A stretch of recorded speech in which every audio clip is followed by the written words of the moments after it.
గజం భూమి 13,500 రూపాయలతో 151 గజాల భూమి 20 లక్షలు మాత్రమే. ప్రజాభవన్ దగ్గర ప్రజావాణి కార్యక్రమం ప్రతి మంగళవారం శుక్రవారం జరుగుతుంది. ఉదయం 10 నుంచి 1 గంట వరకు జరుగుతుంది. అయితే ఈ కార్యక్రమం ద్వారా నేరుగా కొంతమంది బాధితులు ప్రభుత్వానికి తమ ఇబ్బందులను సమస్యలను తెలియజేసుకుని తద్వారా పరిష్కారం పొందే దానికోసం ఈ కార్యక్రమాన్ని ఏర్పాటు చేశారు. అయితే కొంతమంది పరోక్షంగా కూడా ఈ కార్యక్రమం వల్ల ఉపాధి పొందుతున్నారు. ఇక్కడ చూడవచ్చు, అంటే వచ్చేటువంటి చాలామంది బాధితులు నిరక్షరాస్యులు ఉంటారు. వారికి సరైనటువంటి విద్య కూడా తెలిసి ఉండదు. అలాంటి వారికి కొంతమంది యువకులు, ఇక్కడ చదువుకుంటున్నటువంటి కొంతమంది యువకులు వచ్చి ఈ విధంగా అర్జీ రాసిస్తారు.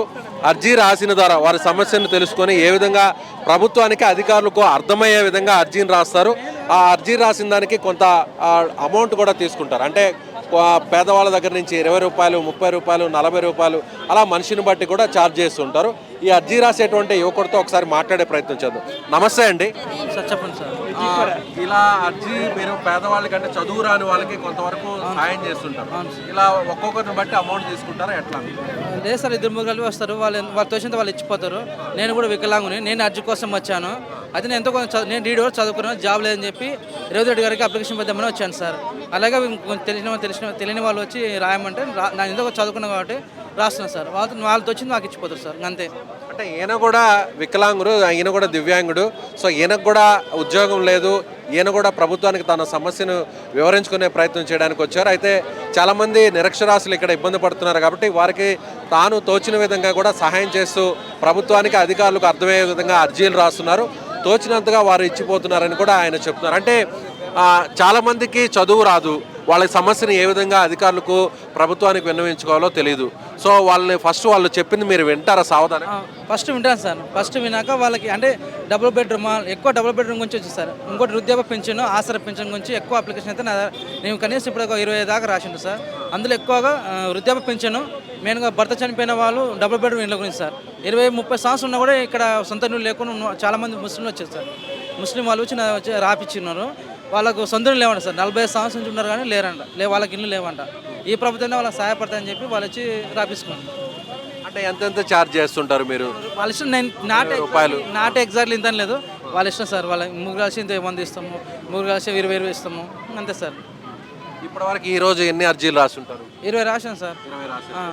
ఇలా మీలాగే ఎంతమంది రాస్తుంటారు సార్? నాకు ఒక 5 అంటే నేను చూసినదైతే వాళ్ళు స్పెషల్గా పెన్ను, బ్యాగ్స్, పేపర్లు, ప్యాడ్ అన్నీ తీసుకొని వచ్చి కొంతమంది ప్రొఫెషనల్ గానే వస్తుంటారు. వచ్చి వాళ్ళు కూర్చొని రాసిపోతాం. పోలీసులు చూసారు వెళ్ళిపోతున్నారు సార్.